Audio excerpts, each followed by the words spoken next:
In this video, you'll learn how to add a column in Mailchimp, allowing you to customize your email campaigns effectively. This process involves several steps from navigating to your Mailchimp account to editing the design of your campaign. Begin by opening your web browser and navigating to the Mailchimp homepage. You can identify the correct page by looking for the login area. If prompted, enter your credentials to access your account. Ensure you have a stable internet connection, as slow connections may delay the loading time of the page. Once you are logged in, locate the Create button, which is prominently displayed on the dashboard. Clicking this button will take you to the campaign creation. At this stage, it is essential to check your available storage in Mailchimp to ensure you have enough space for any new designs or assets you may want to upload. After that, find and click on the replicate option. This will allow you to create a copy of an existing campaign. You should see a list of your campaigns displayed, and selecting the one you want to replicate will help you maintain consistency in your email designs. Verify that the campaign you want to duplicate is highlighted before proceeding. Next, click on Edit Design for the campaign you just replicated.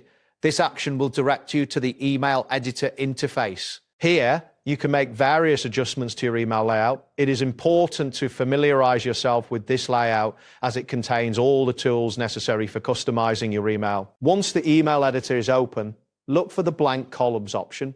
Clicking on this will give you the flexibility to add new columns to your email design.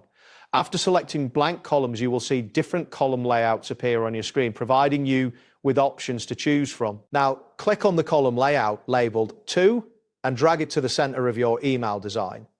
This action will help you create a visually appealing structure in your email. Ensure that the column is positioned correctly in the center before releasing your mouse button to drop it. After placing the column, locate the Add Block button.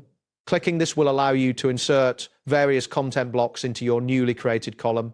It is advisable to consider the types of content you wish to include, as this will enhance the overall effectiveness of your email. Next, select Heading from the block options. This will enable you to add a title or heading to your email, which is crucial for capturing the reader's attention.